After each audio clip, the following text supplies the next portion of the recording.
Welcome, colleagues. Good afternoon, everyone. We'll be starting shortly. We are waiting and a few minutes for Nicholas and Lawrence from Ghana to join us. Welcome once again. Nicholas or Lawrence from the Teacher Council of Ghana, are you around? In case you have signed up as a guest, please speak up.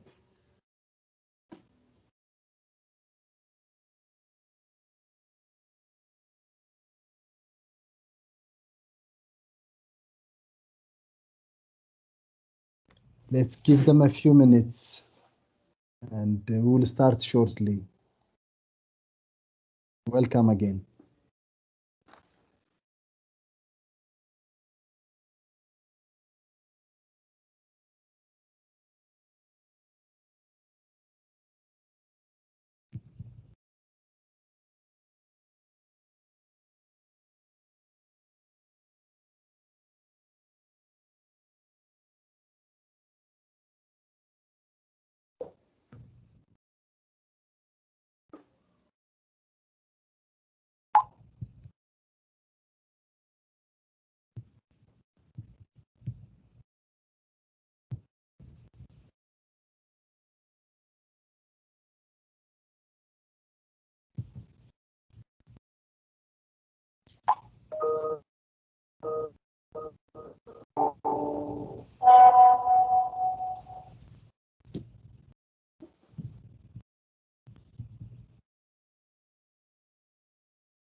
Dr. Jane, are you with us?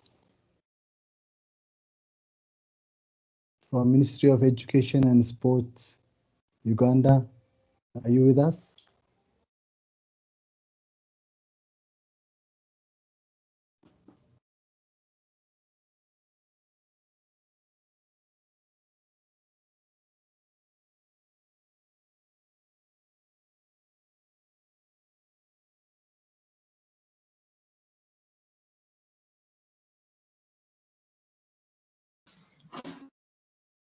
Caroline, Uganda is with you. Good afternoon. Caroline, Uganda is with you. Good afternoon.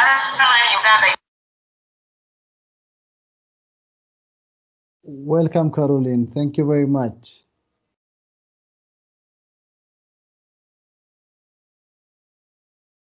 Is Dr. Jane with us? Dr. Jane, who is the Director of Higher Technical Vocational Education and Training at the Ministry of Education and Sport in Uganda. Ismail, could you please try if Dr. Jane is with us, and we're still waiting for Anne-Therese as well, the Director Anne-Therese from Nairobi. Ismail.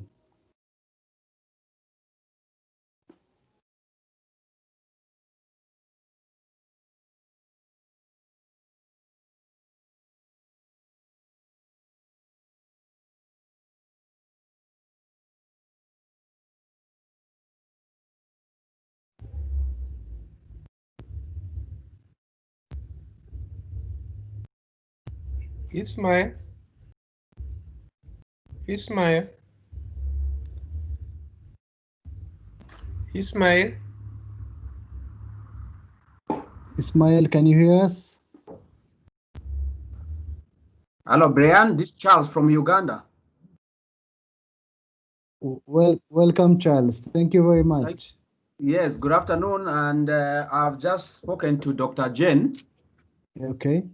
I wanted to know if she's joining now, but she says she's heading to the State House for a quick meeting at which will last for about 15 minutes.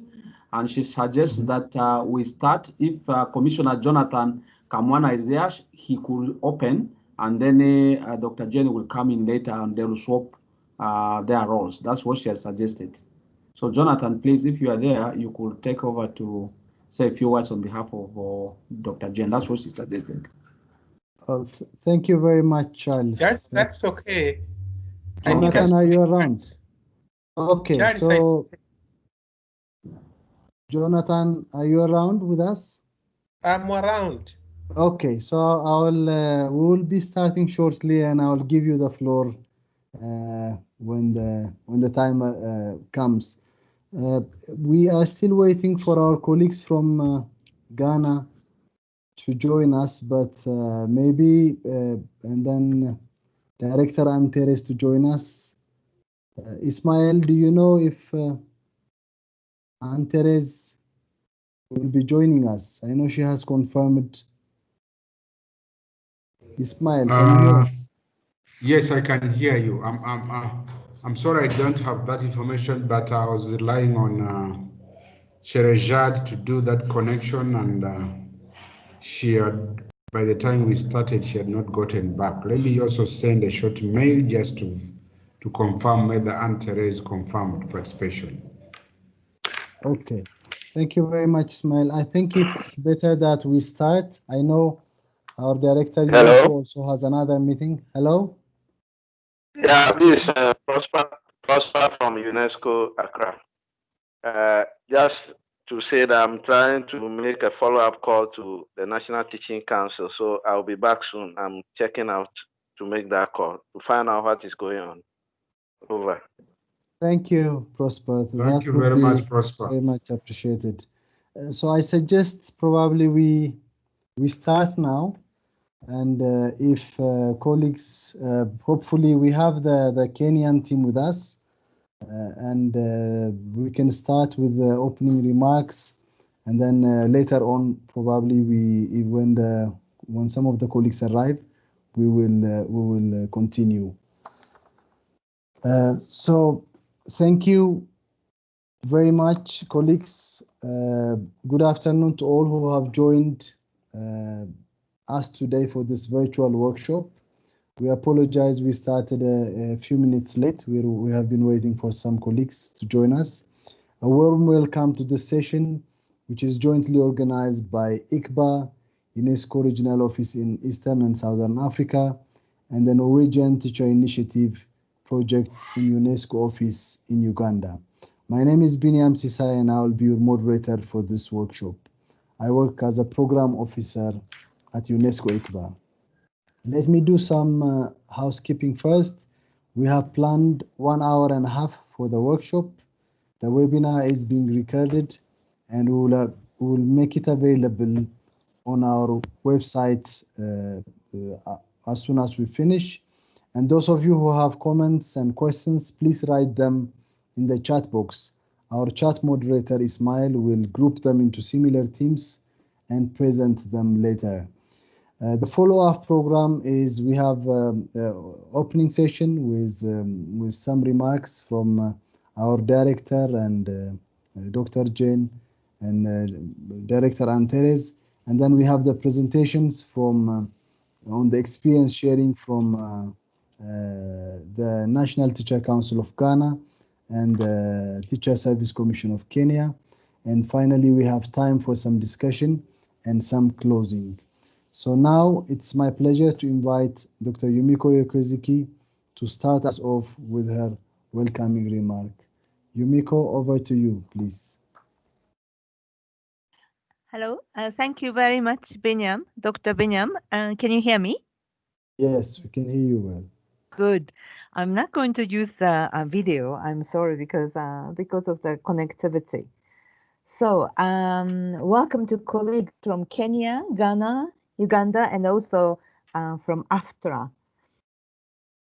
Now, ICBA is very pleased to continue to technically support Uganda as it moves to the implementation phase of its teacher policy. I understand that approval of the teacher policy is an important milestone in its own right. And then, if I understand it correctly, Ugandan teacher policy is one of the a very good one with a social dialogue. Teachers' voices are well reflected and included. So congratulations for that. We recognize that the implementation of the policy needs to set in motion a series of key steps to support its effective execution. One of the key recommendations that came out in this policy is the establishment of the National Teacher Council for Uganda in order to help with the professionalization of the teaching profession.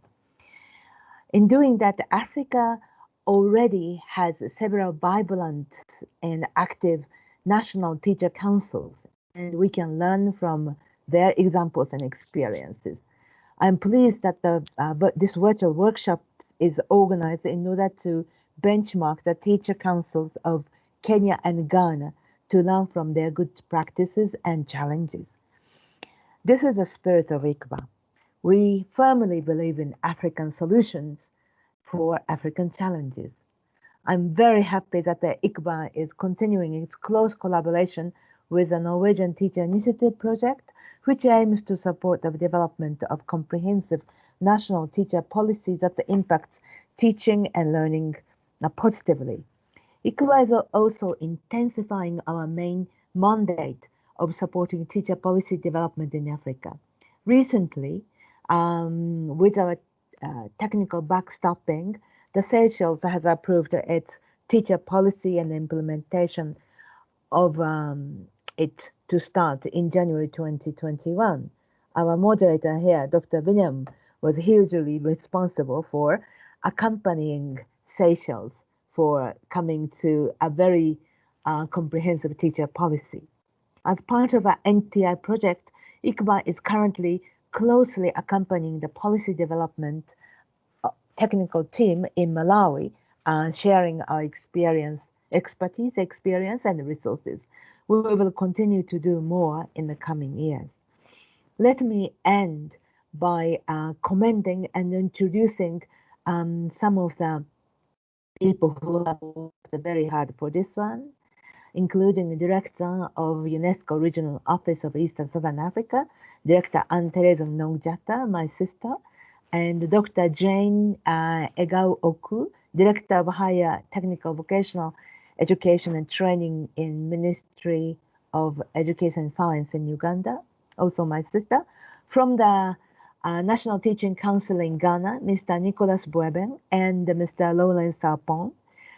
And from Kenya, Dr. Ruben Ntamburi and Miss Mary Roichi from Field Services. And from AFTRA, our big brother, Professor Steve Mwoke Ucha. If you are not speaking, can you kindly switch off your microphone, please?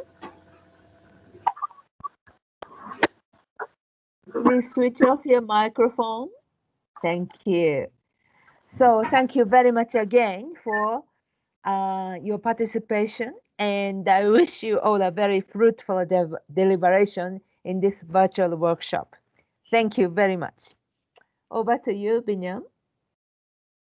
Thank you so much, Dr. Yumiko, for your stimulating, welcoming remark, and we really appreciate all your support.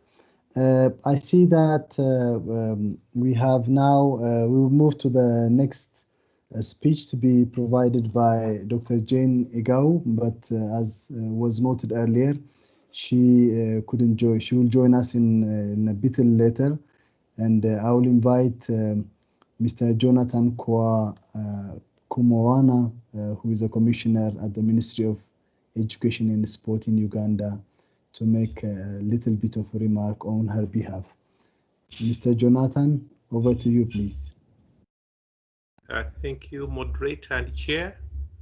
I want to warmly welcome all the colleagues in the meeting, especially our guests from Ghana, Kenya, and those from Uganda who are participating in this meeting. This is a very important meeting for us as a country because we are in the process of establishing the National Teacher Council. And already the ministry is in a high gear because we have already put in place the task force to establish the Uganda National Institute of Teacher Education. So we are in the process of trying to establish the National Teacher Council. Initially, before COVID, this would have been a benchmark trip to Kenya and then to Ghana to see what is happening. But given the current circumstance and the new normal, we are now operating on a webinar, and I hope all the members from Uganda are going to listen in to learn more so that we are able to benchmark and learn from our colleagues who have already started this, so that we can be able to establish our National Teacher Council in this country. I'm indeed very grateful to the support from UNESCO and especially from IKIBA and NIT, the Northern Teacher Initiative, for the support they are giving us to establish the National Teacher Council, and especially the Uganda country office being coordinated by Ismail. Ismail, thank you very much for putting in effort to bring this meeting together. And do believe that after this meeting, a lot is going to be done, and we shall continue engaging each other to ensure that what was started can be achieved. This is a very good strategy for this country, especially in the development of the teacher development in this country, and therefore should be given the due attention it deserves. I've invited in this meeting the Uganda Teachers Union, even the organization for the private schools, to ensure that they participate. The Uganda National Teacher, the task force is also participating to ensure that we move together and the ministry is fully involved. I want to thank everybody for joining this meeting, and do believe that at the end of this meeting, we shall benefit and we shall engage each other further to ensure that we bring this one to a logical conclusion. Thank you very much, and I want to put it back to you, Chair. Over to you, Chair.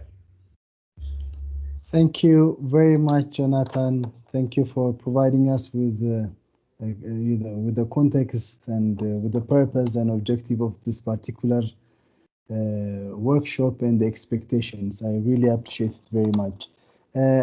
I don't see Director Anne Terez with us, so what probably we'll move directly to the experience sharing presentations to be provided to us by the Teacher Service Commission of Kenya and the Teaching Council of Ghana. I have the information now that our colleagues from Ghana are joining us, but we will start from listening from the Teacher Service Commission of Kenya. And we have Dr. Ruben Natamburi and Ms. Mary Rochi with us. Ms. Mary Rochi will be doing the presentation. And Mr. Mary Rochi is the Director of Field Services at the Teacher Service Commission of Kenya. And Dr. Ruben Natamburi is Deputy Director of Quality Assurance. You are both welcome for joining us in this virtual workshop. Mary, over to you for the presentation. Thank you, Dr. BM, and receive greetings from Kenya. Amujambo. With me, I wish just to correct that Dr. Ndamburi is not the Deputy Director, but is the Director Quality Assurance and Standards. So we are here together to present to you our presentation. And allow me to share.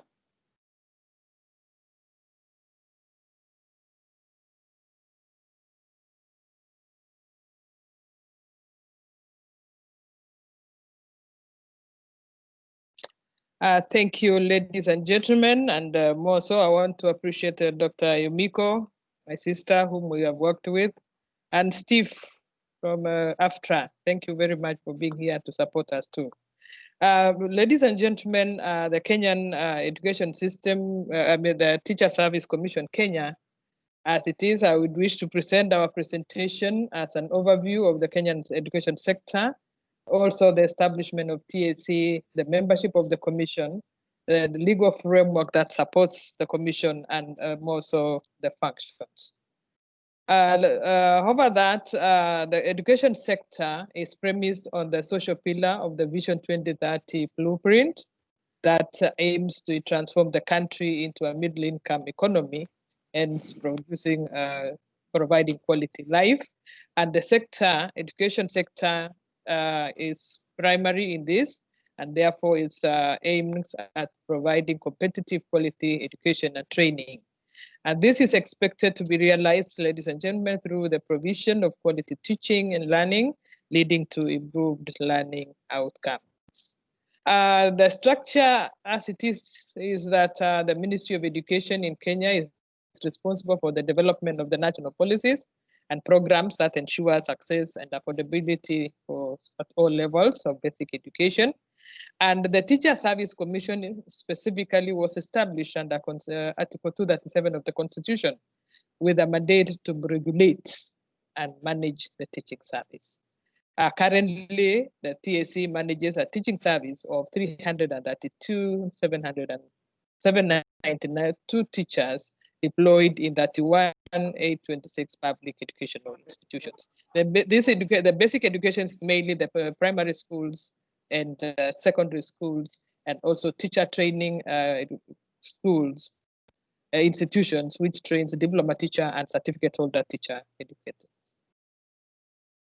The membership of the commission is that the commission consists of a chairperson and 8 other members appointed competitively.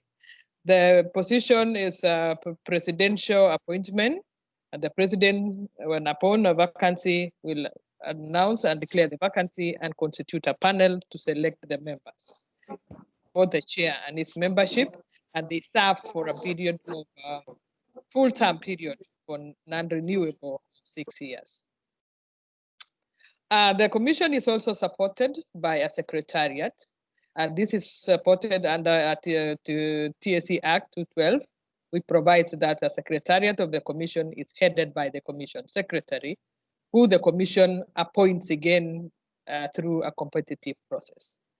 The secretariat appointed provides the professional, technical, and administrative services in the implementation of the commission's mandate under Article 237 of the Constitution. The TSC legal framework is that the Teacher Service Commission, as established under the Article 237 of the Constitution, is to regulate the teaching service and also at the same time an employer of teachers for the basic education institutions. So its function is actually anchored squarely on the constitutional setup. Among others is that it is a regulator and also it is an employer of teachers in the public institutions. So the teaching service regulated by the commission. Now the TSC Act, which operationalized the constitutional mandate, provided that the mandate the commission to provide for development of professional regulations and career progression guidelines for teachers and its staff. So in general and in a nutshell, the commission is both a regulator and an employer. And its mandate as stipulated, it has the following functions. The commission has performed the following: register trained teachers. This means, therefore, the register of teachers in the country is maintained solely by the commission as the professional holder and regulator. Recruit and employ teachers registered. So this is the mainly function to recruit teachers and employ those who are required in the public institutions, and also deploy the same teachers to the various public institutions, both secondary, tertiary, that's the teacher training colleges. It also carries promote and transfer. And we also have exercising disciplinary control over teachers. This is a regulatory function too, and it's the disciplinary control conducted by TSC touches both teachers in public and also in the private, in the sense that they are registered. So in case of any professional misconduct, then such teachers, even in outside the profession, are deregistered based on the offense. It terminates employment, and also of strategic concern is a review the standard of education and training of persons entering the teaching service. From time to time, and based on curriculum implementation requirements, the commission advises the government on the minimum requirement or the qualification required for persons entering the teaching service, and even the training programs required or the various teacher development programs required to address the needs in the market. Review the demand and supply for teachers through the maintenance of the register, able to inform government on policy shift or policy direction in as far as teacher supply and demand is concerned, and also advise the national government on matters relating to the teaching service in total. In addition to the constitutional mandate as contained in the Constitution, also the Commission has the strategic responsibility as per the Act to formulate policies, provide strategic direction, leadership, and oversight into the various programs, and ensure teachers comply with the teaching standards from time to time. In addition, the teacher remuneration is run by and managed by the TAC, and therefore the Commission manages the teachers' payroll. In addition, they facilitates career progression and professional development for teachers in the teaching service, including appointment of head teachers and principals. So all the principals and heads of institutions of primary schools are appointed by the Teacher Service Commission. It's also responsible for monitoring the conduct and performance of teachers in the teaching service. As we said here, the conduct and performance will touch on both professional and also other conduct of misconduct activities. For example, it is a responsibility of the Commission. In addition to, of course, any other assignment which touches on the teaching service. In implementing its function, the Commission has come up with various regulations, but for the purpose of this presentation, we have chosen to pick professional regulations and policies which touch on the regulatory function of the Commission. And as again indicated is that as a creation of the Constitution, the Commission is required by the Constitution to implement constitutionalism as regards to many factors, and in this regard, safety and well-being of learners in learning environment is of critical concern, and also other issues of the child right, the Bill of Rights, the rights of the child to access education. And this, therefore, this has been spelled out clearly by the TAC Act, which directs that in performing these functions, the Commission at all times must ensure that take into account the best interests of the learner within the learning environment. This is a requirement so that even as the Commission rolls out its functions, all activities are premised on that requirement that the child comes first, and activities, programs on functional issues depend on that. Therefore, the recruitment, the development of teachers, deployment of teachers, the teacher support programs will largely influence learning outcomes and safety of learners. As we'll see in our programs, these are actually the framework under which Commission's programs are designed to achieve. In this regard, teachers are expected and are required to maintain a professional relationship with or in interacting with learners. And as a regulator and employer of teachers, therefore, the TAC has put in place regulations to enforce compliance with the teaching standards prescribed by all registered teachers. Here I emphasize all registered teachers because it is the professionalism that the Commission upholds. Therefore, those within its employment and also practicing maybe even international schools, we require that they comply with those requirements. In addition, we have developed policies and circulars to guide and promote teacher performance, professional development, conduct, and integrity. For example, in our country, the learners cannot be sent home after 12 noon. Neither are aspects of corporal punishment are punishable as per regulations. Those are some of the kind of policies which we have come up with over time, and of course issues on sexual harassment of learners and other sexually related offenses, including examination irregularities. These are the policies which we develop from time to time to guide the teachers. The framework under this regulatory framework is that the first and foremost, it is the Commission establishment, and historically the commission before was a semi-autonomous agency in the Ministry of Education. But after 2010, when the Kenyan Constitution was reviewed, it was established as an autonomous organization, only answerable to the law and parliament. That means that in its operation, the TAC operates independendly, and of course in collaboration with the sector players, but its operation is that it has an autonomy in decision making. Again, it is fully funded by the Exchequer through the National Treasury. In that regard, the Commission has developed the Code of Regulation for Teachers in 2015 to realign it also with its new mandate, and the expanded mandate, and the Code of Conduct and Ethics in 2015.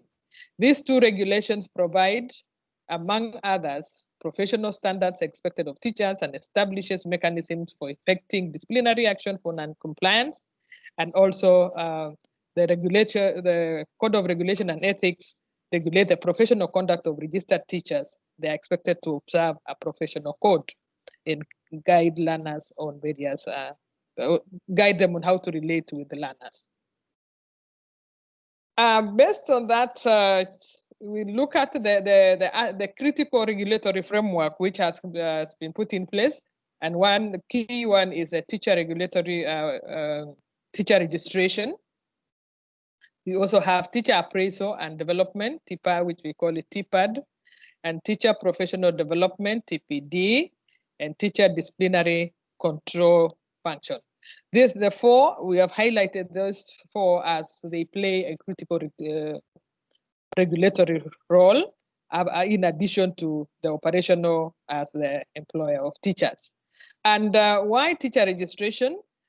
Teacher registration is critical because it entails registration of all qualified teachers, trained teachers. So every teacher, be it trained abroad, outside the country or within, or as long as they qualify, then before they get and engage themselves in teaching, they must be registered. We also issue a certificate of registration to every teacher who is registered. And also, as per the regulation, we renew teaching certificates after every 5 years. And this is after through the teacher professional development program to ensure that the teachers renew their skills and continuously develop themselves. It also, the same commission maintains a register of teachers and making it public to the general public. So we publish it every year to access it through the TSC website. And also when we have had a teacher who has been deregistered, but after meeting the required stipulated period and through a process, such a teacher can be reinstated to the register. Same, we also remove the teachers who have been from the register in case, through a cassette notice in case they have died, or even through a disciplinary process whereby they are found guilty of offenses of either fraud, sexual offenses, or convicted of serious criminal activities. Why is it important that we put emphasis on the teacher register?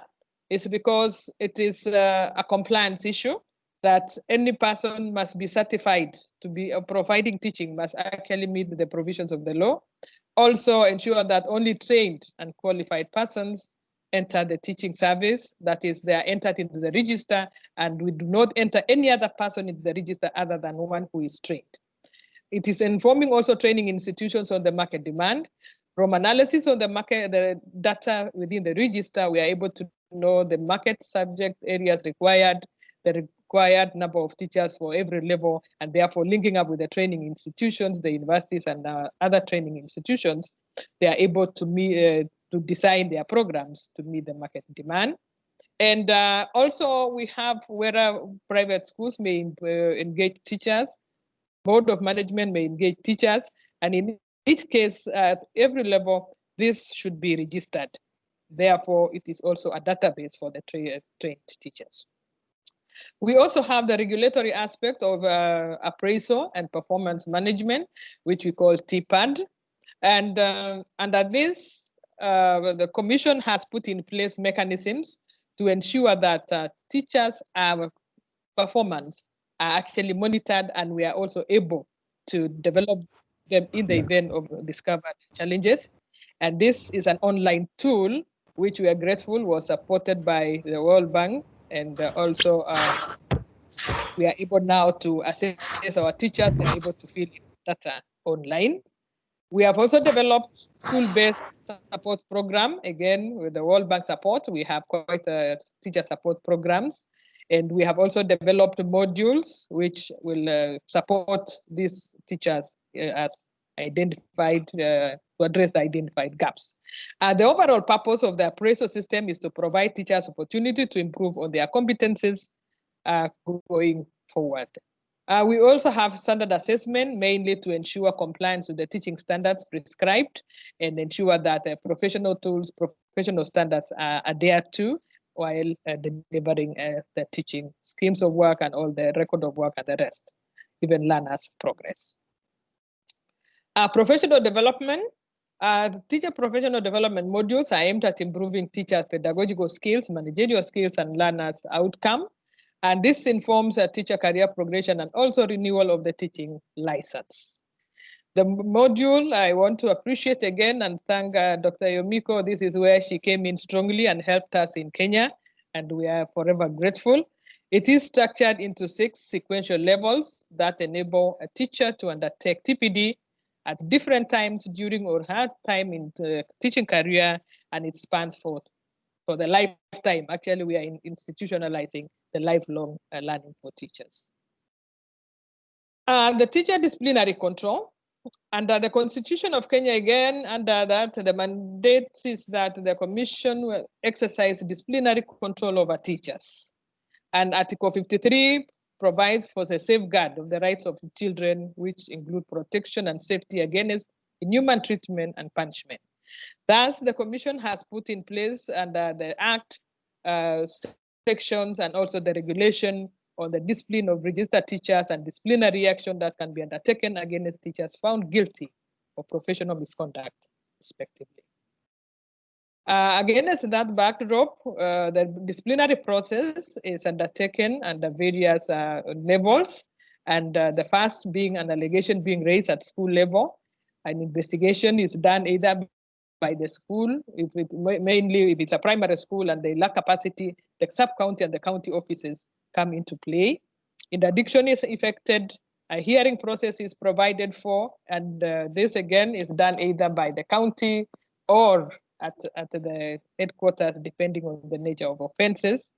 Decisions arrived at through the set out guidelines as contained in the regulations, then arrived at by either of the panels, and validation and ratification of these decisions done by the headquarters. That is now the role of the board, the commission.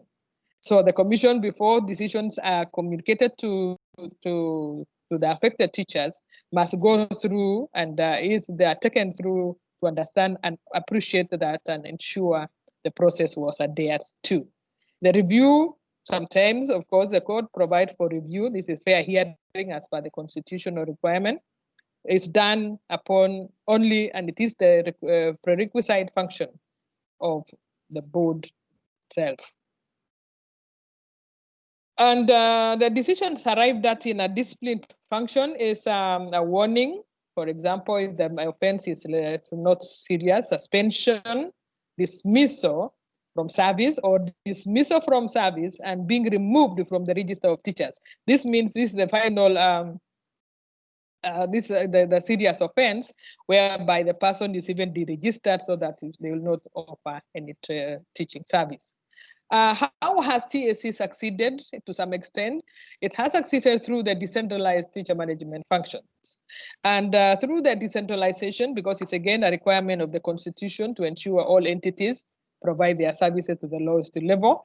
And therefore the Commission strengthened the county offices, center officers of these counties, very senior management, out of which they are required to implement the teacher TPAD, the TPD, deployment, recruitment, and selection, and also the discipline function.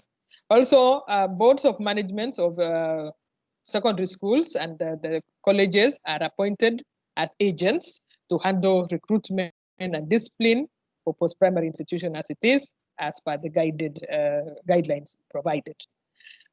This has successfully been realized in the recent 5 to few years since 2015 because of the strengthening of the staff.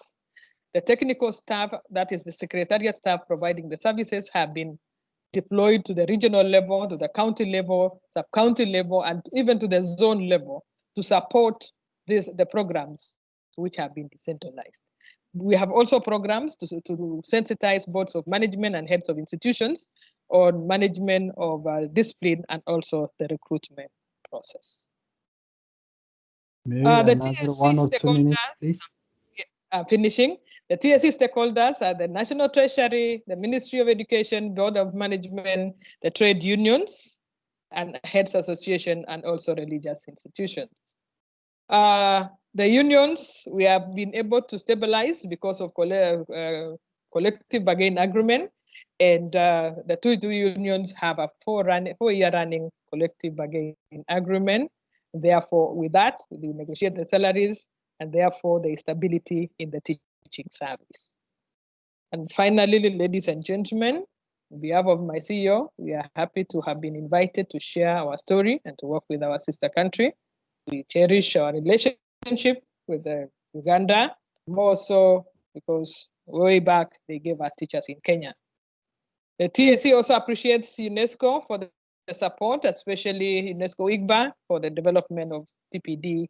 And finally, we consider this meeting beneficial to all of us as giving us an opportunity to learn from each other.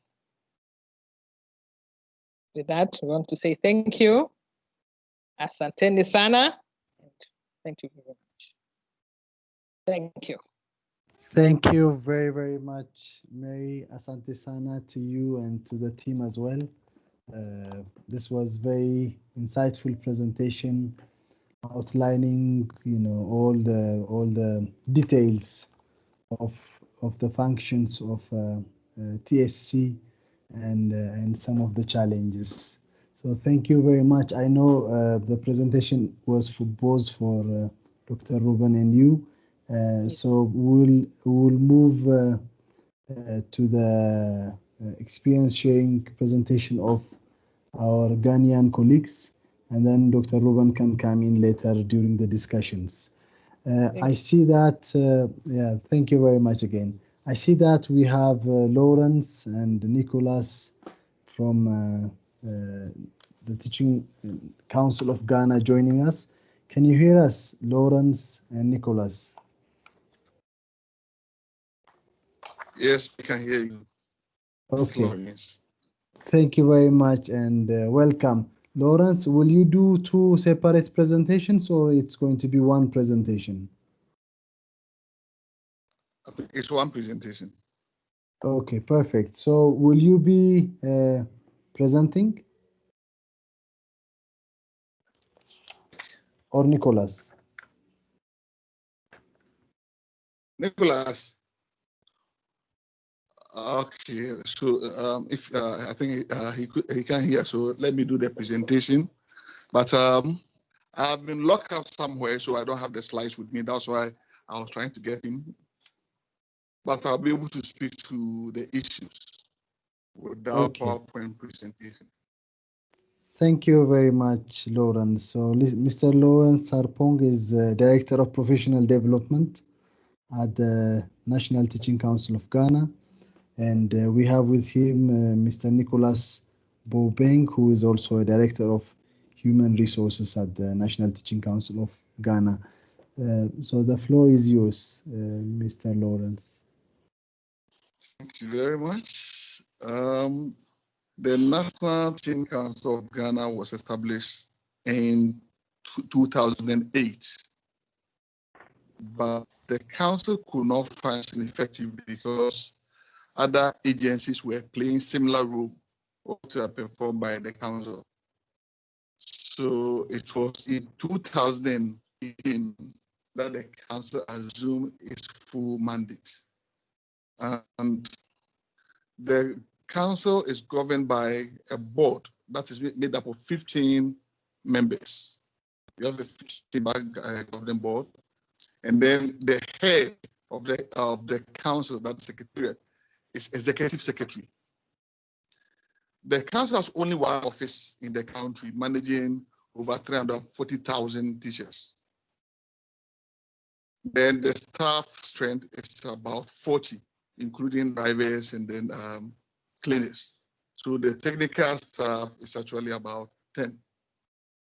But the council is able to work because of technology. So in 2014 to 2017, the council came out with national teacher standards, which was sent to cabinet for approval. And based upon that, the tertiary teacher curriculum had to be revised to be in resonance with the prescriptions of the standards. And the standard has brought a lot of reforms in the teacher education scope. But basically, the object of the National Teaching Council is to professionalize teaching in Ghana. And unlike Kenyan commission, ours is just a regulatory body without the employment functions. So we only regulate the teaching profession to ensure that it attains its status.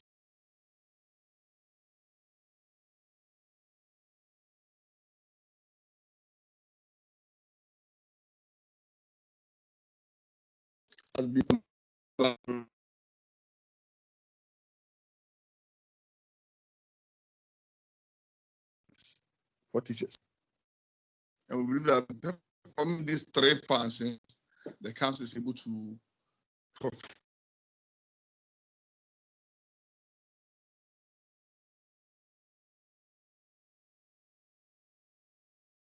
Hello, Lawrence. The sound breaks a bit. Is the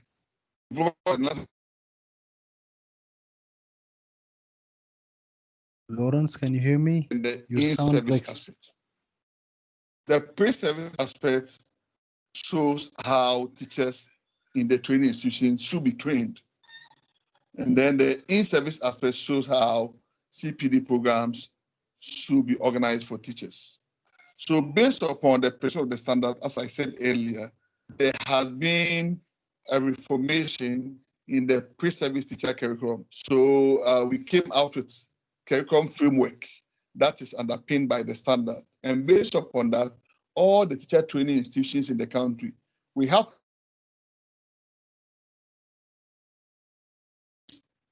public universities training teachers. So they are all designed their curriculum to be in line with the prescription of the national teacher standards.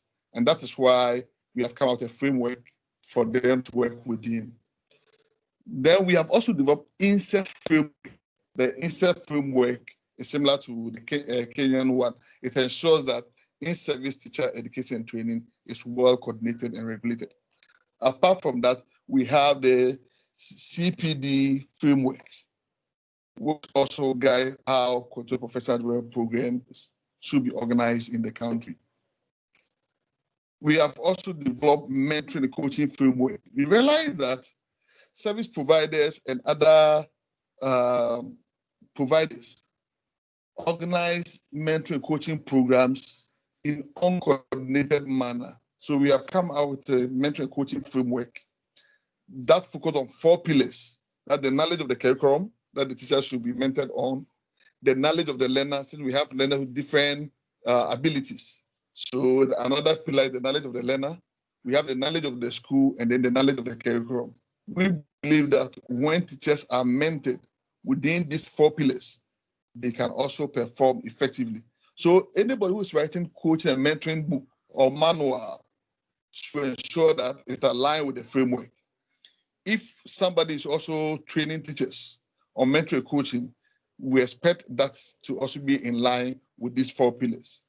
We have also come with compliance and certification framework that help us to ensure service providers, whether the pre-service or the in-service level, are compliant to the prescriptions in the standards. We have also developed portfolio rubrics. we believe that teachers should build portfolio for us to have full records of what teachers are doing. You know, the CPD is to help teachers to acquire knowledge and skills. But whether they will use the knowledge and skills is also another issue. So with the portfolio, we expect teachers to demonstrate how the acquired competencies from the CPD program are used in practice. So that's our portfolio rubrics that ensures that whatever teacher is doing in the classroom or as far as the learning environment is concerned is also documented in the portfolio. Then, immediately after the teacher training programs, whether from University of College of Education, they sit for Ghana Teacher License Examination, which is on 3 papers. We have the first paper called Literacy. We have another, the literacy focus on the teacher's ability to communicate in the language of instruction. And the second paper is on numeracy, which also focus on the teacher's ability to use numbers, not mathematics, the basic computation skill.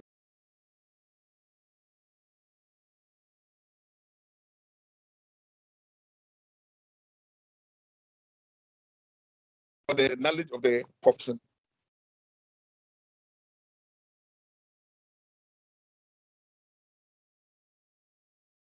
So when the teacher complete the pre-service program, you sit for the Ghana Teacher License exams.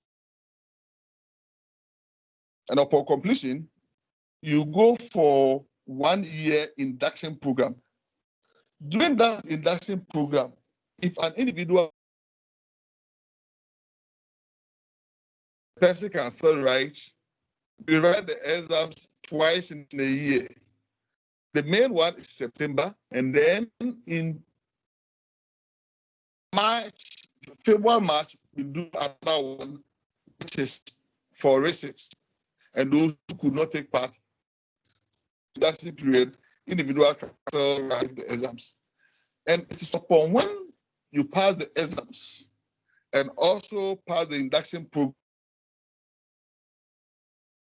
CPD, 20 points would be every CPD program that you attend or to it. So those who are doing the 1 year induction must attain 20 points. And apart from 20 points, they should also build a portfolio. We have trained portfolio assessors who work in the district, and they are moderated by regional portfolio assessors. So an individual on induction need to pass the portfolio assessment, and in addition to passing the licensing examination, before that person's name will be sent to employers for consideration. NTC does not employ, but we license teachers and recommend them to the employers for consideration. So after the induction, we also have what is called Teachers Portal. We have come out a comprehensive portal that has 3 functions. A point-based system where all the CPD training programs of the teacher is documented. When somebody is organizing training program in the country and the person is certified by NTC, the teacher can find the training program on our portal, the Google Map location or satellite location of where the training will be organized. So on our portal, the teacher can do the transaction as to whether he or she will attend the program, and we're able to monitor that. And then when the teacher attends the program, the provider has provided with an account to also log on the point that is. The point may vary, depending upon whether the teacher is there as participant or as a facilitator for the program. And if the evaluation score that the self-provider from that will also determine the marks that the child will get. So for example, for a 5-point training program, the higher point is the 5, but the teacher can score between 1 and 5, depending upon the evaluation score from the service provider. That notwithstanding, a teacher who is facilitating that program may get more than 5, because that child has to do a lot of research before he or she can also do the facilitation. So that's how the point-based system works. And at any point in time, the teacher can go to the portal to check the amount of points that he or she is accruing. And the system is even developed said that every 6 months, a text message is sent to the teacher that you are to renew your license within 3 years. And these are the points that you require. Meanwhile, this is the point that you have. So the system is able to communicate to the teacher at all points in time, telling the teacher the point that he or she needs. Unlike Kenya's certificate renewal, which is 5 years, Ghana, our renewal is 3 years. So within the 3 years, the child is expected to attain certain. And having gotten the point from the in-service training programs, here the in-service training program trains individuals' ability to initiate programs through school-based in-service training program to in-service providers program that are being organized. So activity that I can get points from. So if you have gotten the point from the in-service training program that you have been attending, you also need to pass the portfolio assessment before you can renew your license. And all, apart from that, we also have the database. The portal also serves as database that keeps all records of teachers. So when the teacher gives you his or her PIN, that's the personal identification number, or like the license number, upon entering the number on the portal, you can get training records of the teacher for decision making. Assuming somebody come to me, I'm Lawrence Sapon, a teacher, I want to teach in your country. The person said, yes. Okay, give me your PIN. You go, you enter the PIN, all the person where he has been teaching for the says he or she was employed, the position that he or she has been holding before. And apart from that, the transfers, everything is documented. In-service training program that the teacher has been attending, everything is documented over there for decision-making purpose. So that's why it's a comprehensive database. And for NTC, it is based upon these training records and then the portfolio record that help us know the license of the teacher. If you have the points within the 3 years and you are not score for the we also have license registration guidelines that are to help teachers to also go through the license process. We license both private teachers and public teachers. There has been a new act that 1023rd Act. It mandates us to even go to the tertiary level because you can't teachers to be licensed when you yourself is not a licensed teacher. So in our next level, we are looking at how we can set the license to the tertiary level for institutions offering education.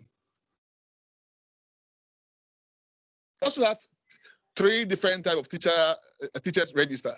We have teacher register for the teachers on induction. We have teachers register for teachers who are having temporal engagement. Then we have teacher register for permanent teachers. Apart from this, we also have another register that is for indexing. All teacher trainees that have been employed, have been admitted by teacher training institutions in all the institutions in the country, whether a college of education or the university. We give them unique identification numbers to help us to determine how many teacher trainees are pursuing, let's say, science. Teacher trainees are coming out in this area so that we can also advise the government to make room for the number of teachers that can be employed. This helps us to also reduce graduate teacher unemployment. we developed appraisal guide since employment is not our function. The education service. So if in promotion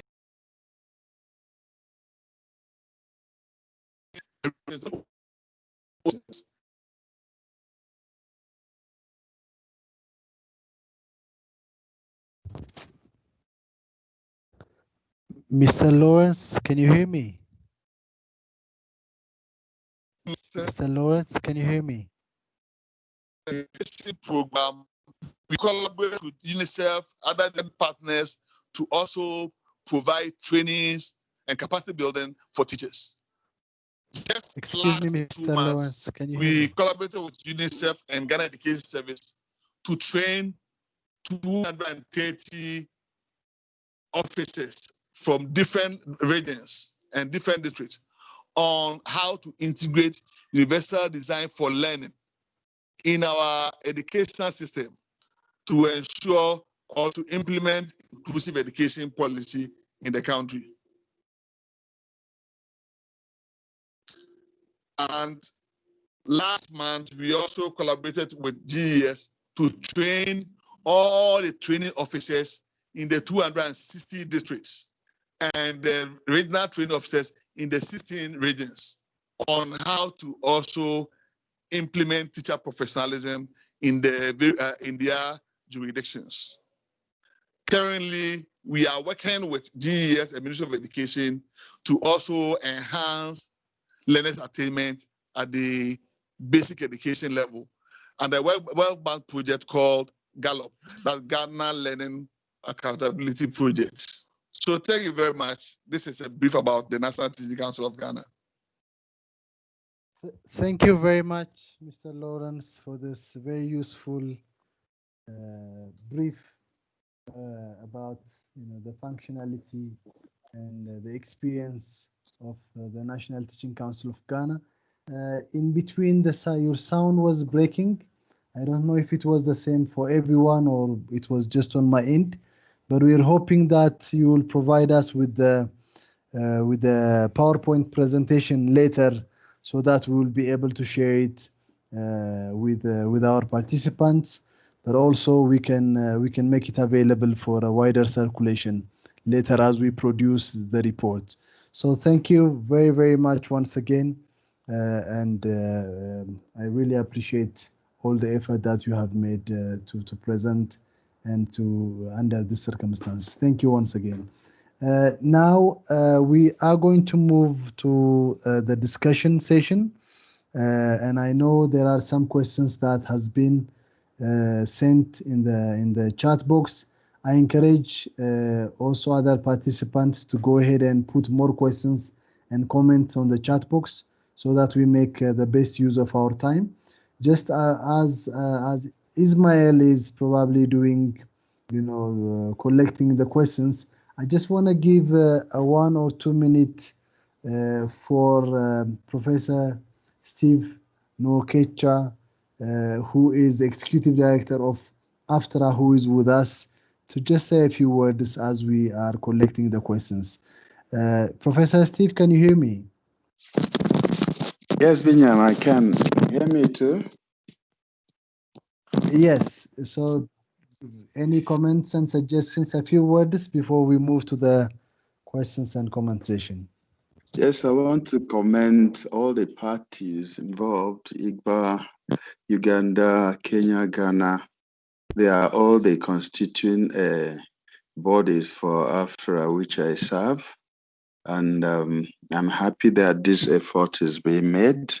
I want to congratulate Uganda because Uganda is a founding member of the Africa Federation of Teaching Regulatory Authorities. And over the years, it was represented in AFTRA by the permanent secretary and director from the Education Service Commission. And we look forward to a specific teaching council, which is happening now. So I congratulate Uganda. I welcome my sister Mary from TSC Kenya and the director of quality assurance, and my brothers from Ghana as well. These are people that we know ourselves one-on-one, and we've all been on the task of professionalizing teaching. And in the guidelines, because I led the development of the continental guidelines for the professionalization of teaching, it's been, endorsed by the African Union that establishing a teaching council legally, it's one of the concrete ways to move the profession forward. Therefore, this is a milestone, and it is greatly appreciated. I also commend the inclusion of Kenya, because when it comes to the model that Kenya runs, in AFTRA, that is a center of excellence for regulating teaching within the model of the Teacher Service Commission, because in Africa we have just two countries that are prominent using Teacher Service Commission model, that is Kenya and Sierra Leone. And I work directly with both of them, but Kenya has attained the most formidable level and serves as a model on all respects. So I think whatever Uganda wants, if they want to go the model of Kenya, Kenya is Africa's #1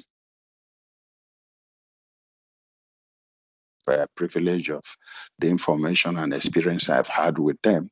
Is a constitutional body, is the most powerful, and by that basis is independent. Ghana is the model that we have in the Western countries, and I'm going to mention shortly the models that we have, and Uganda has to make that decision itself, because countries have sovereignty, but learning from experiences and best practice, they are free to choose what they want.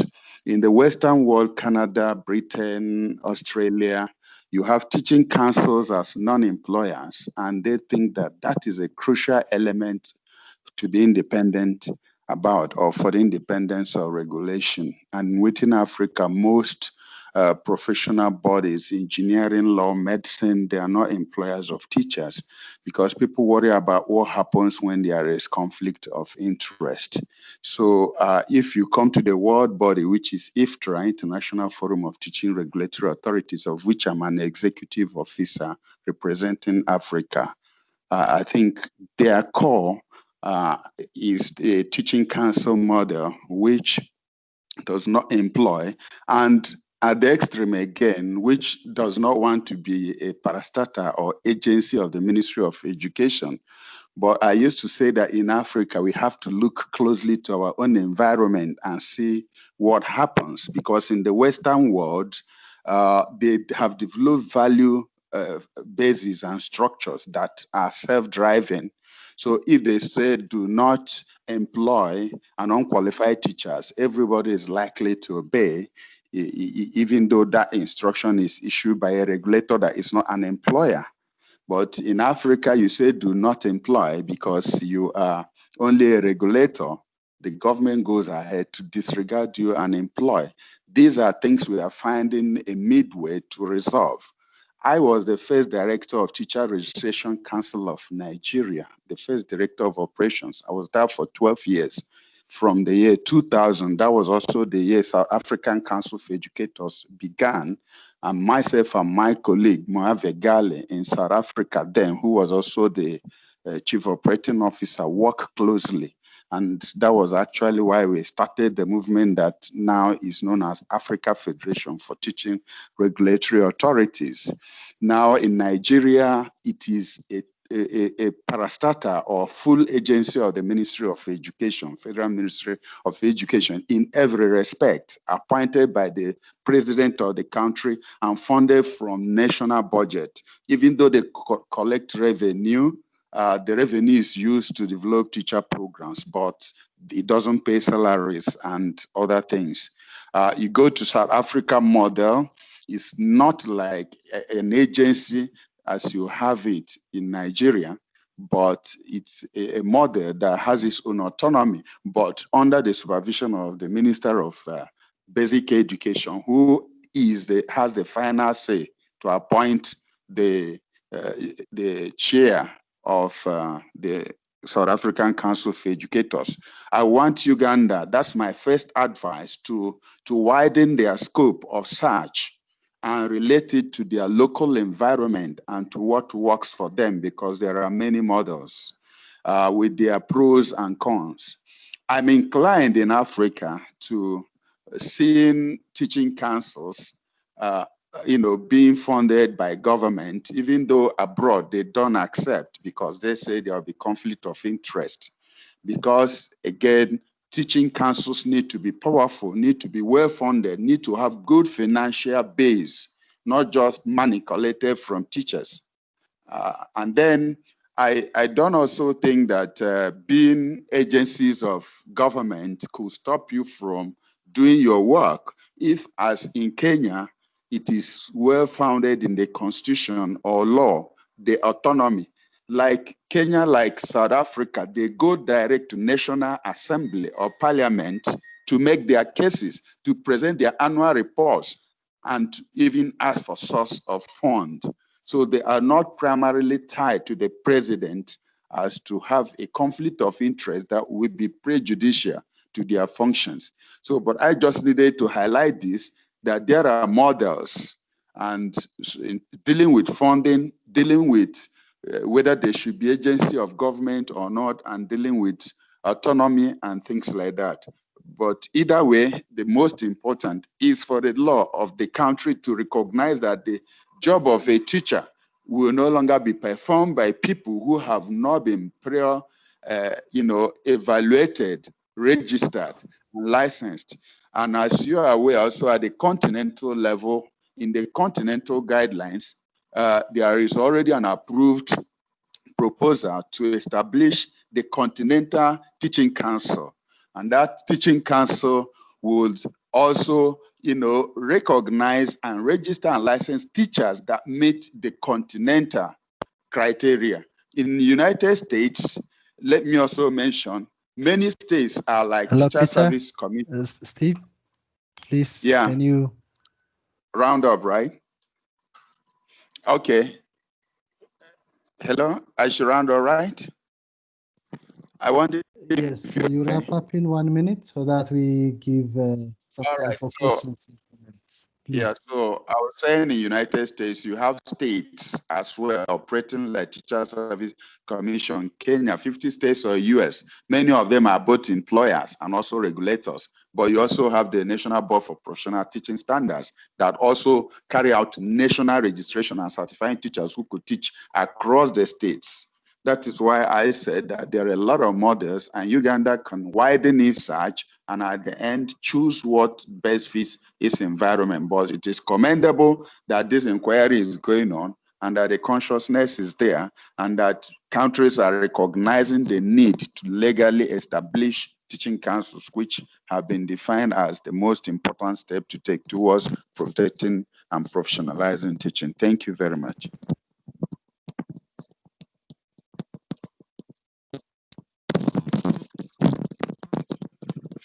Hello, thank you.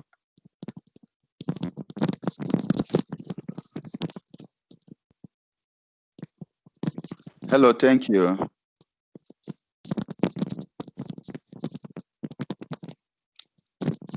Binyam, I hope you've heard me. I say thank you. Thank you very much, Steve. Thank you very much for the wise words and the guidance, and also, for giving us the bigger picture, what's happening in the continent and globally. I'm sure the Ugandan team has taken note of that, and they will work closely with AFTRA as they move forward.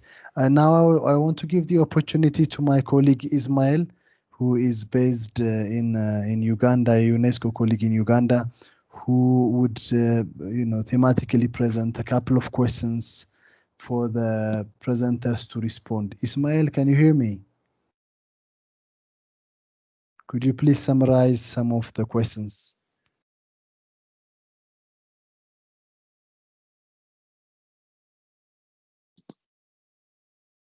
Hello, Ismail.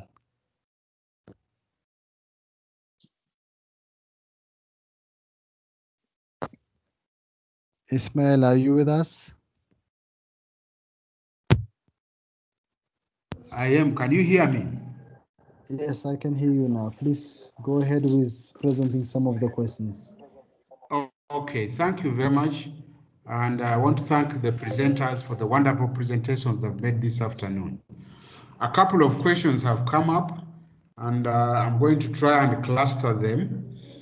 A number of questions have come up with, from Caroline, and also there are some responses in the chat trying to answer some of those questions already. For example, Caroline has asked about 3-4 questions. How does the Teaching Service Commission in Kenya operate? Is it a centralized system or is it a decentralized system?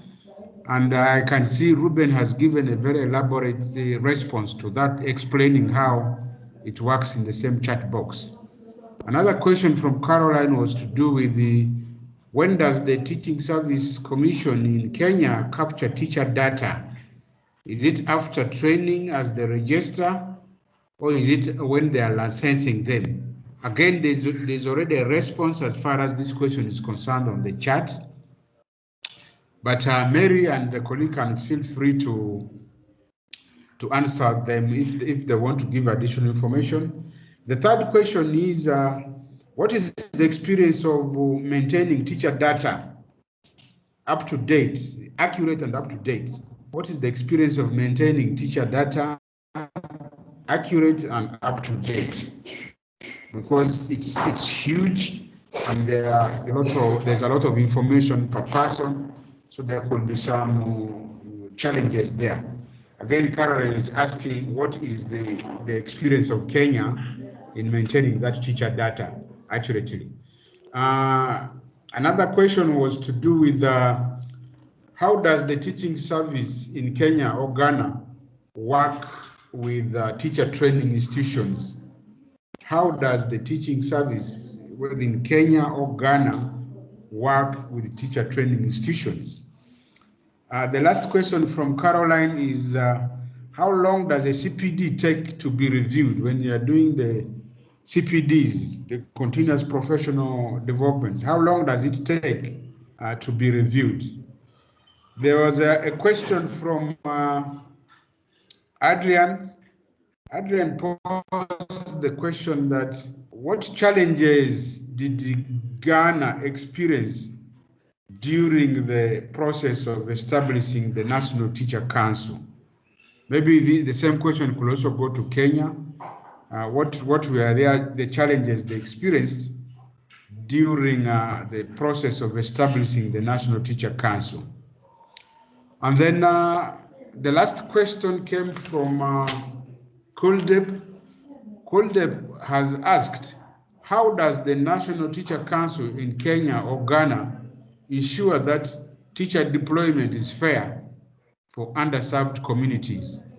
How does the National Teacher Council, either in Ghana or Kenya, ensure that teacher deployment is fair for the underserved communities? I think we take note of the fact that teacher deployment is a topic of discussion in many countries. When you look at the urban centers vis-a-vis the rural communities, what in other countries referred to as hard to reach areas. So how do the teacher councils ensure that there's fair deployment of the teachers? Binyam, these were the questions I was able to capture and cluster.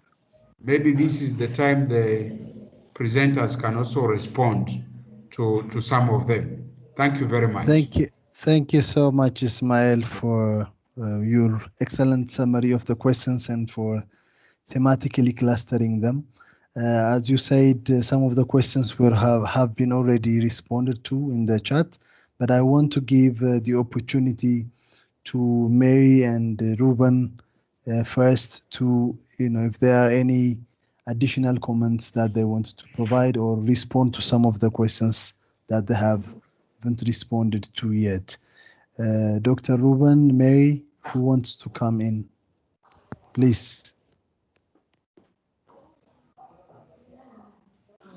Thank you, Miriam. And I would want to request, I'll respond to one and Ruben can respond to the rest. And I want to respond to the question on the teacher deployment. How is it fair or made fair for areas which are difficult to staff? In Kenya, that was a problem in the past, but over time, teacher recruitment was made through an advertisement, whereby vacant positions in schools and the counties are actually put in the TSC website for the public to note, and interested candidates apply to those particular counties and particular schools. And therefore, once recruited in that school, they take a commitment to remain in that school for ranging from 3, especially to the extreme difficult areas, is 3 years, and other areas are 5 years without qualifying for transfer. So that has provided opportunity for all schools in the country to access teachers in total. Nonetheless, we still have a challenge in teacher the ability of government to provide all the required teachers as per school establishment. But wherever the numbers available, all the schools in the country get it on a pro rata basis based on their vacant positions. Dr. Ruben Daburi, maybe you can address the others also, which is touching more on teacher registration. Thank you. Dr. Ndaburi?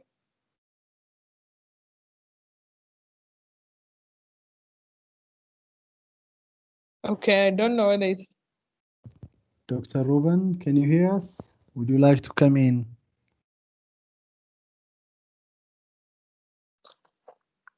He was there.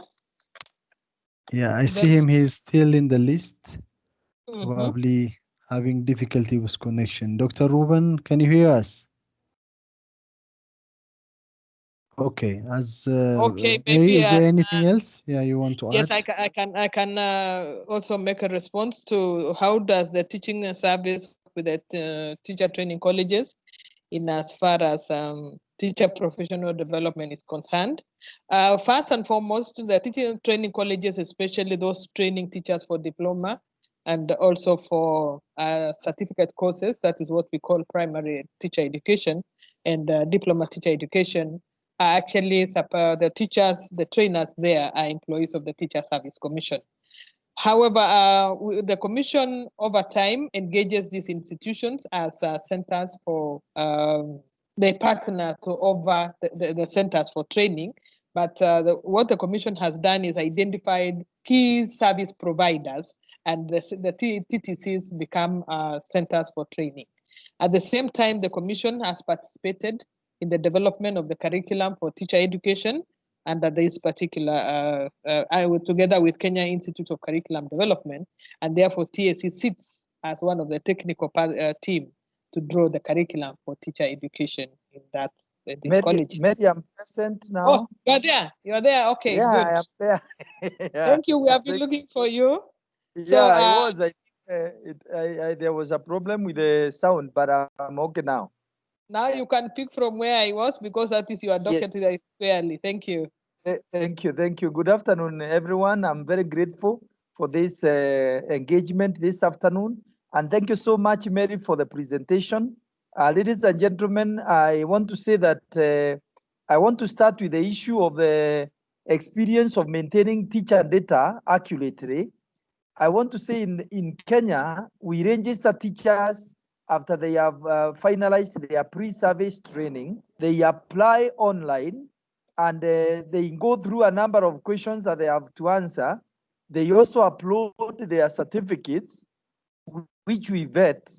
And after vetting them, then we are able to allocate them a teacher registration number. The teacher registration number is very, very critical because it is the one the teacher will utilize during the time when the teacher is getting recruited. When we announce the vacancies that are existing for teachers, then a teacher will use the teacher registration number and apply for the vacancy. And in Kenya, teachers are recruited on demand-driven approach, where we look at the vacancies that are existing in the school, and the government will give us monies from the treasury which is having about 5,000 we are given every year in the budget. And therefore we recruit teachers on demand driven, and we will only pick teachers after a very competitive interview. And therefore the registration number is a very critical part of that. And therefore the data of the teacher is picked in the inception when they are registering. And it is usually reviewed regularly. If the teacher has anything that has changed, they will communicate to the commission and be able to give us that data. And once the teacher is employed, we have a number of systems that we put on board as a Teacher Service Commission that capture the teacher's data for when he is employed and the things that he has. And we will always be able to communicate to the teacher if there are changes that we require in the data. We have also systems that we capture data from the zonal level. Teacher Service Commission, as I've indicated in the chart, is decentralized in the counties. And in every county, they are divided into sub-counties, and we have zones in the county. And therefore, the functions of TSC reach even up to the zonal level. And we have officers that are called curriculum support officers at the zone, who are able to assist as the teachers in the school. They will go to do professional support. They will go to assess and monitor the learning process using the TPAN monitoring tool that Madam Rotich mentioned during our presentation. And so it is very critical, because we will keep on reviewing every time those processes from the zonal level to the sub-county to the county, and then to the regional level. We have 8 regions in the country, and after that, then the final part is the quarter, which is in Nairobi. And so we are very keen with the data of the teachers, and we have endeavored as a commission to make sure the data of the teachers is actually digitized. We have systems that we have engaged, like we have a system called Electronic Document Management System, where we have scanned all the teacher files and they put them digitally, and they can be accessed digitally, and that has assisted us to be able to really look at each of the aspects that are there. We have very good servers that are able to protect the data of the teachers and always look at each of the aspects that are there. But automatically, we have very strong audit team that audits the data of the teachers regularly, particularly because the data of the teachers is very critical. It is almost audited by our auditors almost every other quarter, so that we can be able to make sure we are able to know how the teachers that have got into the service, the teachers that have exited service, the teachers that have retired, the teachers that have passed on, and things like that. So this is a process that is really having a very robust mechanism and quality assured by our internal auditors.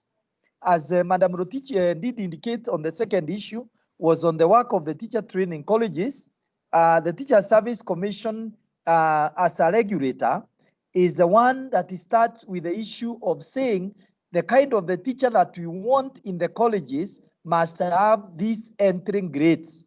In other words, the Teacher Service Commission sets the entering grades for every teacher entering the teaching service as per law. That is what we are required by law to make sure we do. And therefore, we say every primary school teacher entering teacher training college, and he is going to be doing the primary teacher education, they must have a C plane in the Kenya Certificate of Secondary Education. And therefore we do that, and that is followed when everybody is joining college. And then Teacher Service Commission is involved, as she has indicated, on the issue of their curriculum. When the curriculum is being developed by the Kenya Institute of Curriculum Development, Teacher Service Commission is a member of the academic committee, and even in the subject panels, our staff are involved in developing the content that is required and also approving the content. Our CEO is also a member of the council of the Kenya Institute of Curriculum Development that develops the curriculum for the teacher trainers. And also in the teacher training institutions, they also sign the teacher performance appraisal and development, and their principal also signs the performance contract, so that their performances are monitored in the teacher training colleges. And finally, after they graduate their students, then their students are registered by Teachers Service Commission. So that is basically how we work with the teachers, with the teacher training colleges. Now, our teacher professional development. Thank you very much, Mr. Dr. Ruben. Can we another 1 minute, please? Another Okay. 1 minute, please. That's okay. Our teacher professional development programs, they are reviewed after every 5 years. And the challenges that basically are there in setting up teacher council is one, the political aspect, where you need to do a lot of lobbying. You need to discuss with the parliamentarians. You need to discuss with the teacher unions, and you need to really get the buy-in of the stakeholders that are really there. I think that is what I would want to say for now, Bairam. Thank you. Thank you very much. Yeah.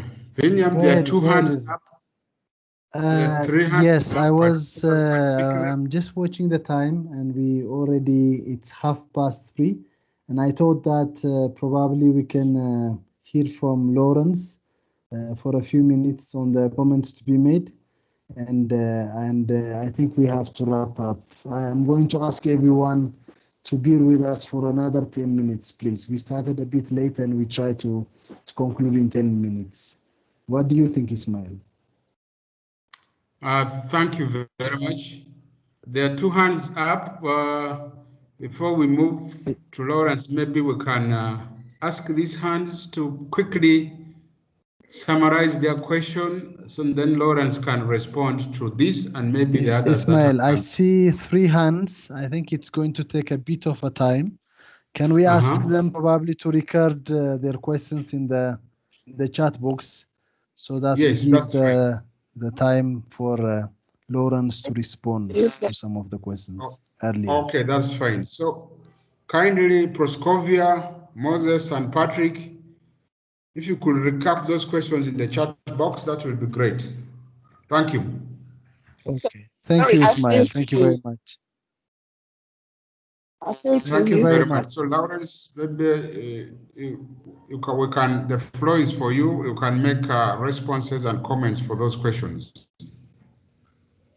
Thank you very much, Professor Steve. Thank you. Regarding data, that's data for teachers, what we do to ensure that credible data is retrieved is that, one, we work with the teacher training institutions. Before a teacher sits to write our license exams, the institution where the teacher was trained will have to send out the pass list of all the teacher trainees. Then we populate it in our portal before the teacher will be able to even register. So if your name is not sent from the teacher training institution where you graduated, there's no way you can register for the license exams. And by so doing, it helps us to get only those who have graduated from the institution to write the exams. Then from there, we pick the kind of data we need from the individual in the system, which is then, after they have passed the license exams, we supply the name to National Service Secretariat for them to go for national service, 1 year national service. That's where they do the induction for us to also monitor them. So right from college, as I said earlier on, we have the indexing data, which will gradually become the graduated data. Then they use that one to write the license exams. So we're able to track them from that sense. And once we get the data after the exams, we share with national service. When they complete the national service and they are issued the certificate, the data come back to us. Then we also use that data to assess their portfolio development before we send their name to the employer. So the employer takes the name from the National Teaching Council. And while the teacher is in the service, every year, we allow them to also update their records where there's a need. But even that, we have to do serious auditing before we do that. For the in-service teachers, because the license regime started last year, the in-service teachers, we had to work with the employers. We took data from the employers. We validated them with from their immediate employers, that's the regional directors. Then we also went to SNET to cross-check the data before we allow them to also make input. So there are some teachers whose name on the payslip is different from the name on the SNET data, and these teachers have been having issues because whenever we see that the names are not matching, you have to provide the payslip and then the SNET card for us to do some checks. And that's how can we able to get the credible data from teachers. With the challenges, some are coming from political, some are coming from the teacher unions, and since we are also not the employers, sometimes we get challenged from the employers.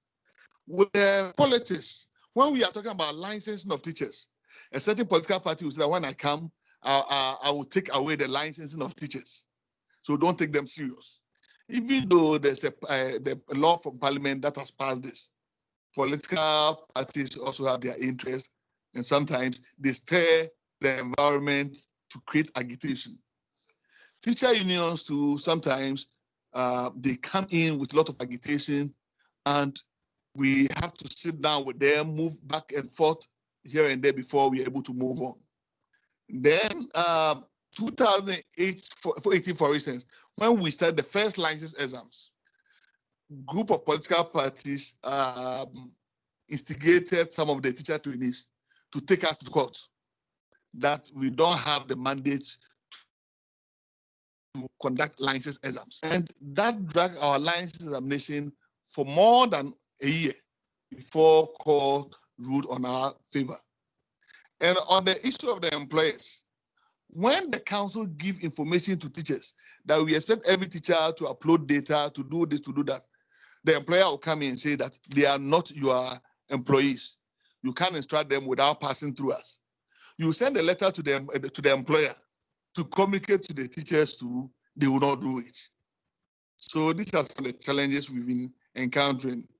But we try to go on negotiation table to lobby and discuss things with them for them to understand before we hit the ground. So now the new strategy we have adopted is that anytime we want to do some programs that we feel that may attract agitation, we bring the stakeholders on board to sensitize them, engage them, let them understand. The unions come on board, the employer come on board. We discuss before we go to the teachers.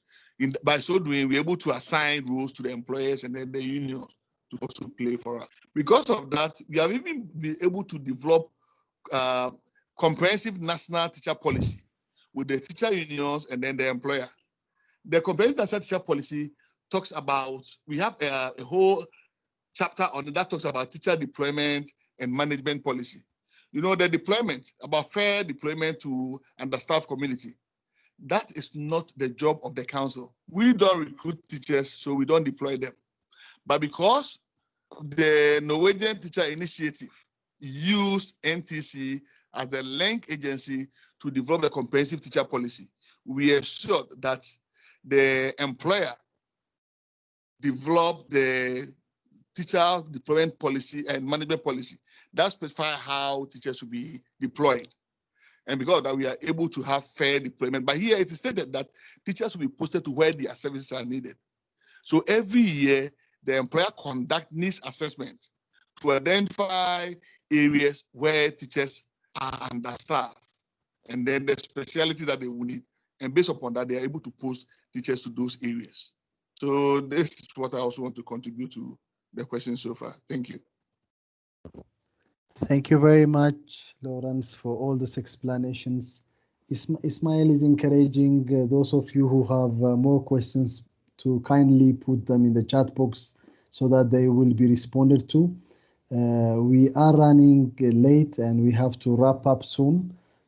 Probably if there is a need, we can think of organizing a similar virtual workshop soon, until face-to-face one is possible in the near future. So thank you very much, everyone.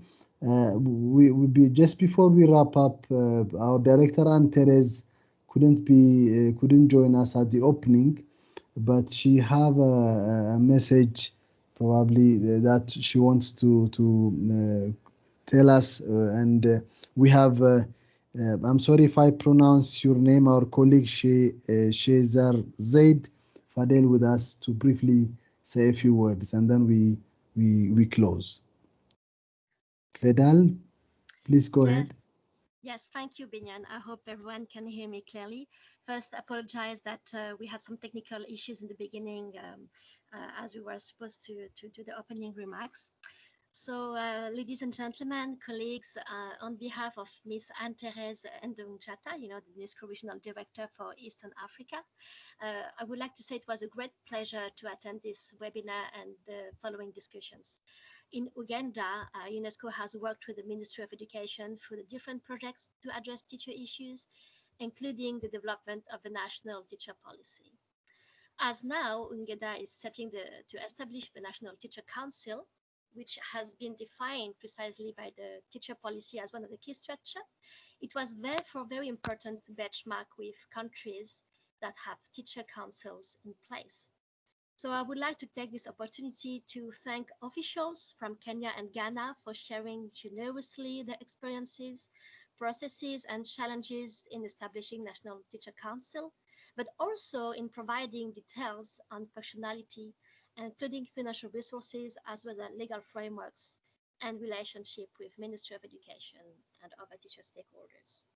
I would like also to point out that the session on Q&A was very critical for our work in Uganda, and more importantly for the Ministry of Education to learn from counterparts best practices on how to establish an effective teacher council, and also how this council could contribute to the teacher management for improved learning.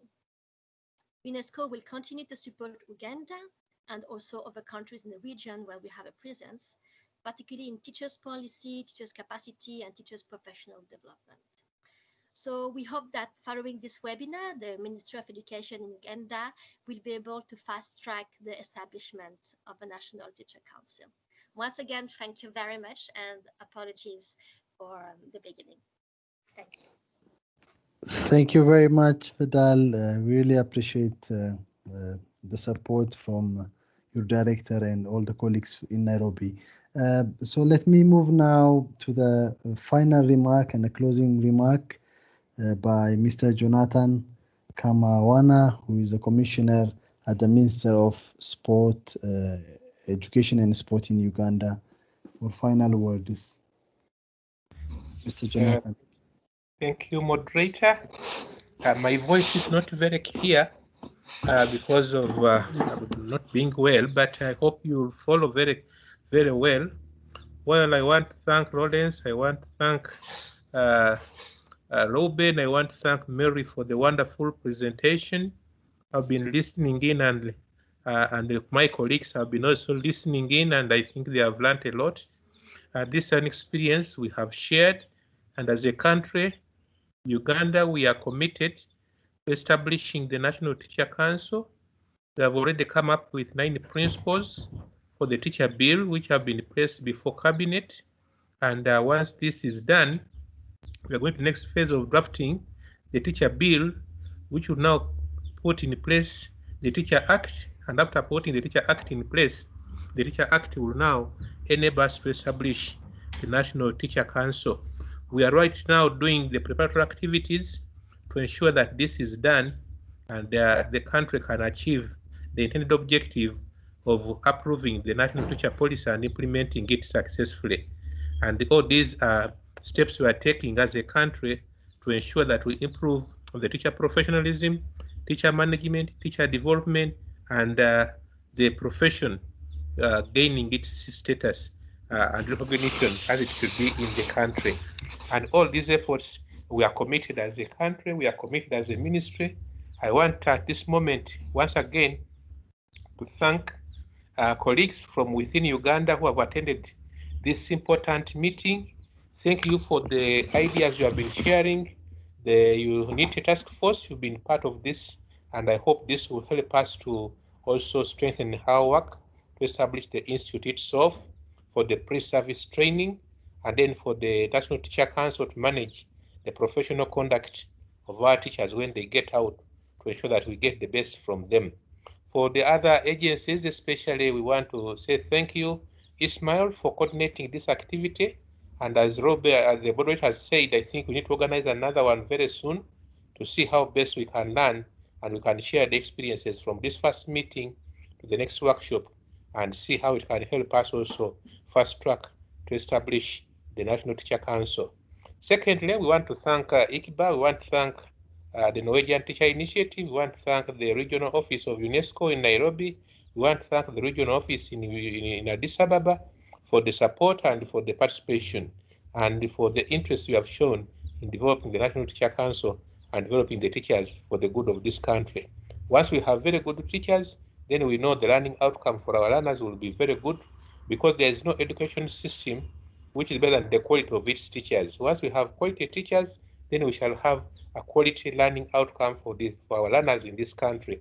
And once we improve the learning outcome, then we shall improve on the education of this country. And we shall be able to turn this country into a middle income country as per our national development agenda and the national international agenda we have already signed as a country and committed to implement. Ladies and gentlemen, I want to sincerely say thank you very, very much for the presentations. Thank you very much for the participation, and do believe that we're not the same as we began this webinar workshop. We have learned something, and I hope it will help us to improve as we go along. Thank you very much, moderator. You have been such a wonderful moderator. The presenters have been very good. Thank you very much. Once again, thank you. On behalf of government of Uganda, we are grateful. Thank you. Thank you very much, Jonathan. We really appreciate all the nice words and the comment. And as you rightly said, probably with Ismail and with all of us, we can think of, taking stock of what has been discussed. We can think of organizing a follow-up virtual workshop early next year. So thank you very much. And I just want to assure everyone that we'll make the report of this workshop and the recording will be made available, and we'll share that with all of you. Thank you all for your active participation, and we apologize we are a bit late, but I think it was a fruitful discussion, and we have all learned a lot. Thank you very much again, and see you soon. Thank you very much. Bye-bye. Bye-bye. Bye-bye, everyone.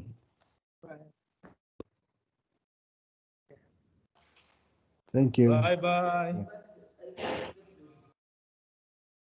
It's been nice. Thank you and God bless. Bye. Very great. Bye-bye, and Great thank you. indeed.